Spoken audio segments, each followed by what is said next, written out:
Hai guys, selamat berjumpa kembali dengan novel populer viral kesayangan Anda ini. Saat ini admin ingin menghadirkan sebuah novel yang alur ceritanya sangat menarik dan seru. Novel ini berjudul Kaisar Agung Seni Bela Diri. Sebelum mengikuti keseruan ceritanya, mohon bantuan kalian untuk subscribe, like, dan share video-video yang ada di channel ini. Selamat menikmati.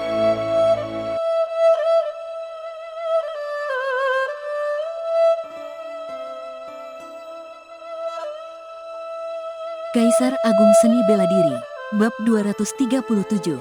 Yan Yuer terbangun. Ketua Serikat Berburu Kota Moruo bernama Lu Zengxiang, orang kuat di tingkat ke-6 Raja Bela Diri.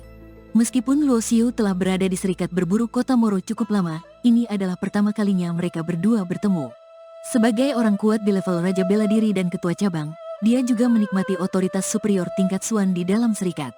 Menghaturkan rasa hormat kepada Ketua Serikat. Setelah Luo Xiu memasuki ruangan, dia menangkupkan tangannya dan mengepalkan tinjunya. Lu Zengxiang berdiri dan tertawa dan berkata, "Sama-sama, anak muda. Lu mendengar bahwa orang yang paling berkuasa di generasi baru Raja Bela Diri adalah Raja Shuro.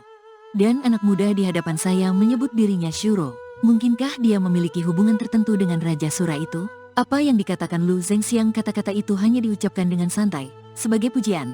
Namun nyatanya dia tidak tahu bahwa perkataannya benar-benar tepat sasaran. Ekspresi Luo Xiu seperti biasa, dan dia berkata sambil tersenyum malu-malu, "Senior, Anda bercanda. Bagaimana mungkin orang seperti saya bisa menjadi Raja Sura?" Lu Zengxiang tampak seperti berusia 30-an, tinggi dan tampan. "Anak muda, silakan duduk." Dia bertepuk tangan saat berbicara, dan seorang pelayan datang dan menawarkan teh. Serikat berburu, dia setidaknya bisa mendapatkan otoritas tingkat surga, tetapi pemuda di depannya telah memiliki otoritas tingkat atas dari tingkat Suan, dan tingkat kultivasinya adalah tingkat kedua dari Raja Bela Diri.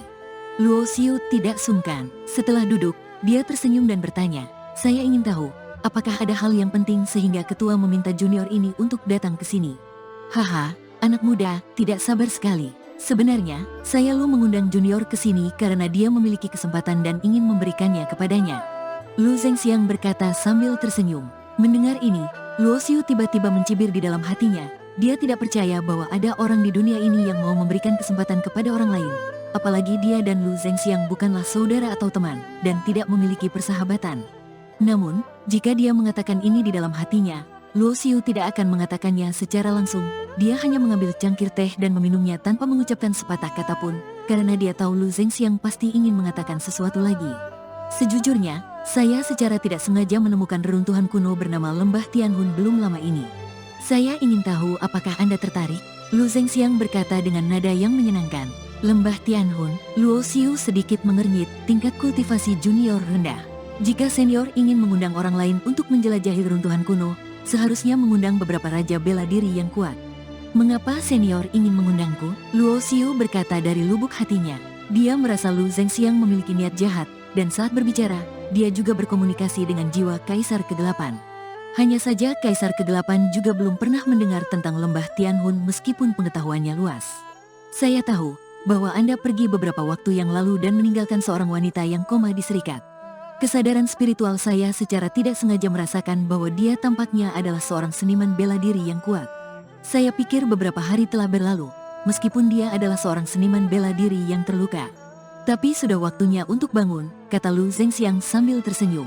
Sepertinya sesuai niatnya, orang yang ingin dia undang bukanlah Luo Xiu, melainkan wanita dengan tingkat kultivasi penguasa seni bela diri. Luo Xiu tahu apa yang dia katakan itu adalah Yan Yuer. Lu Zengxiang pasti pergi menemuinya saat dia pergi. Adapun kesadaran spiritualnya secara tidak sengaja merasakannya, itu benar-benar tidak masuk akal. Mengenai bagaimana Lu Zengxiang menebak bahwa Yan Yuer akan bangun, Luo Xiu cukup bingung. Dia mengatur formasi di dalam ruangan. Dengan metode Lu Zengxiang, tidak mungkin untuk masuk dan menyelidiki tanpa menyentuh formasi tersebut. Dia mungkin akan bangun besok. Tapi junior ingin tahu bagaimana senior mengetahui hal itu. Lu Zengxiang tersenyum tipis. "Anak muda, Anda menjual banyak harta dan mendapatkan lebih dari 200.000 batu vitalitas bermutu tinggi. Tidak peduli jenis luka apa yang dia derita. Menurutku dengan begitu banyak kekayaan, Anda bisa membeli ramuan untuk menyembuhkannya." Mendengar ini, Luo Xiu terdiam.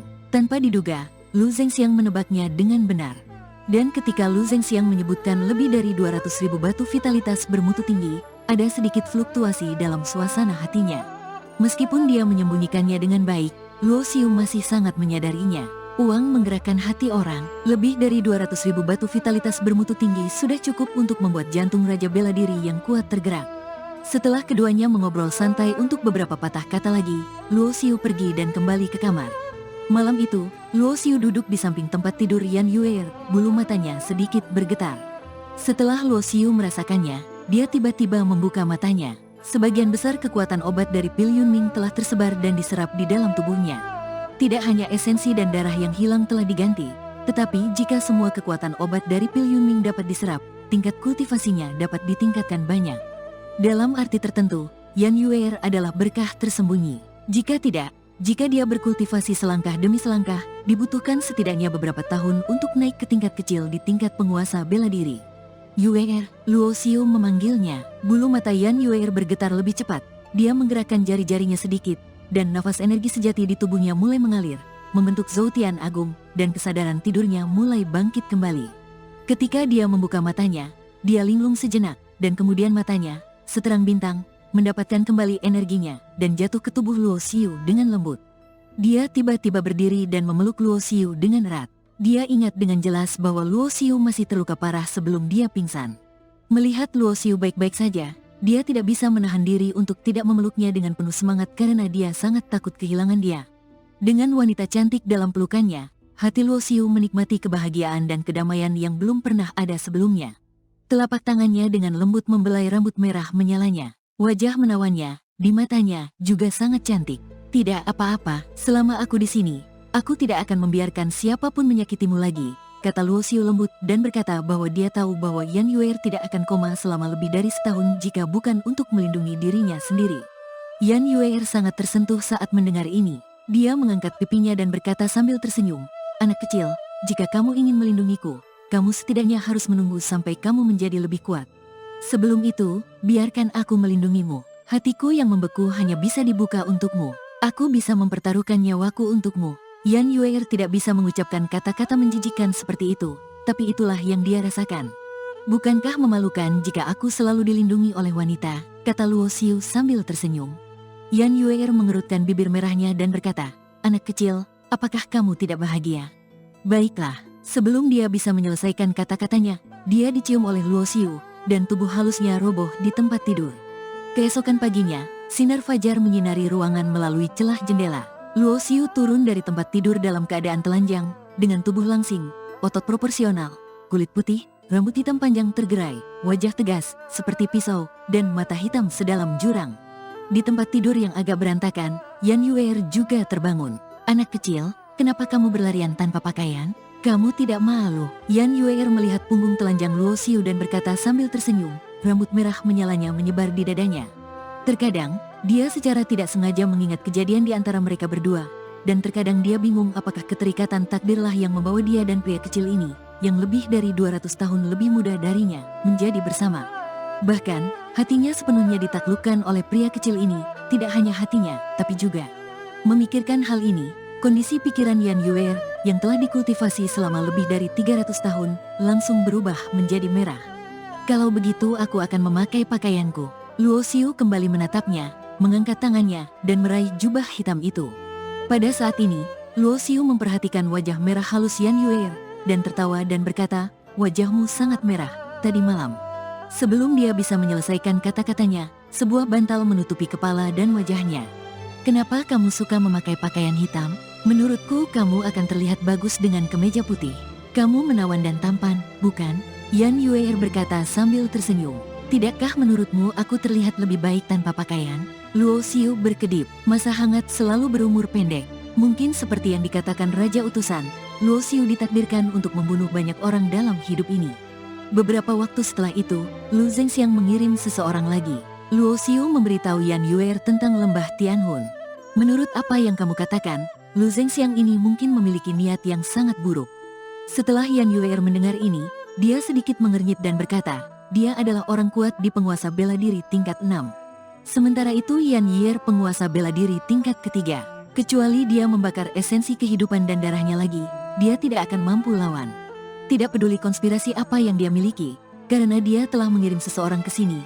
"Ayo pergi dan temui dia sebentar." Luo Xiu berkata sambil tersenyum. Itu masih ruang pertemuan yang sama seperti terakhir kali, tapi kali ini bukan pertemuan pribadi antara Luo Xiu dan Lu Zengxiang. Luo Xiu membawa Yan Yue dan duduk di sebelah Lu Zengxiang, sosok yang anggun dan mewah seorang wanita cantik, mengenakan gaun panjang berwarna cian dengan mata menawan.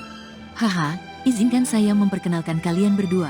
Ini Bai Ling Xuan. Kali ini, saya diundang oleh Lu untuk menjelajahi lembah jiwa bersama. Lu Zengxiang berkata sambil tersenyum. Wanita cantik bernama Bai Ling Xuan tersenyum dan mengangguk sebagai salam. Nama keluarga saya Yan. Yan Yue terlihat acuh tak acuh dan berkata dengan sederhana dan jelas. Kecuali Luo Xiu, dia tidak pernah suka berbicara ketika menghadapi orang lain. Lu Zengxiang tidak peduli dengan sikap dingin Yan Yue. Dia tersenyum sedikit dan berkata, "Aku tidak tahu Nona Yan. Bagaimana pendapatmu tentang hal itu dengan teman-temanmu?" Begitu kata-kata ini keluar, Bai Ling Xuan sedikit mengernyit. "Ketua Lu, saudari ini adalah seorang seniman bela diri, jadi tidak apa-apa untuk mengundangnya pergi bersamanya. Tetapi adik laki-laki ini sepertinya adalah seorang seniman bela diri, bukan?" Bai Ling Xuan ini adalah master tingkat keempat dari penguasa bela diri. Dia sepertinya sedikit tidak mau bekerja sama dengan Raja Bela Diri. "Haha, aku hanya ingin melihat-lihat saja. Selain itu, jika aku tidak pergi, dia tidak pergi juga." Luo Xiu tersenyum. "Hah?" Jejak keterkejutan melintas di mata indah Bai Ling Xuan. Dia telah melihat bahwa dua orang di seberangnya sepertinya tidak dipimpin oleh Nona Yan, yang telah mencapai tingkatan penguasa bela diri, tapi justru Raja Bela Dirilah yang membuat keputusan. "Haha, tidak apa-apa jika teman kecilku ingin pergi. Dengan 3 penguasa bela diri kami di sini, kami pasti akan melindungimu." Lu Zengxiang tertawa dan berkata. Kemudian dia melihat ke arah Bai Ling Xuan. Nona Bai mungkin tidak mengetahui apa-apa. Hubungan antara teman kecil ini dan Nona Yan sangat luar biasa. Bai Ling Xuan akhirnya mengerti kali ini. Jelas kedua orang ini seharusnya adalah pasangan, tetapi yang membuatnya bingung adalah gadis Yan ini memiliki kultivasi seni bela diri dan sangat cantik. Bagaimana dia bisa jatuh cinta dengan pria biasa seperti itu? Setelah itu, beberapa orang tidak mengatakan apa-apa lagi tentang masalah ini. Adapun Luo Xiu juga mengikutinya. Bai Ling Xuan menatap Lu Zengxiang dan menyetujui. Semua orang dimohon sudah bersiap dalam 3 hari. Dalam 3 hari, kita akan berada di kota Moruo, bertemu di luar Gunung Buddha. Kali ini Lu Zengxiang memanggil semua orang ke sini untuk memberitahunya tentang masalah ini. Hanya Lu Zengxiang yang tahu di mana reruntuhan kuno lembah Tianhun berada. Lagi pula, Lu Zengxiang tidak ada hubungannya dengan dia, tapi dia tiba-tiba membawanya menjelajahi reruntuhan kuno. Bagaimana mungkin tidak ada yang mencurigakan tentang itu? Meskipun Luo Xiu tidak tahu apa tujuan sebenarnya Lu Zengxiang, namun dia sangat jelas tentangnya tujuannya, yaitu untuk melihat reruntuhan kuno lembah Tianhun, dan mungkin dia bisa menemukan beberapa peluang yang cocok untuknya.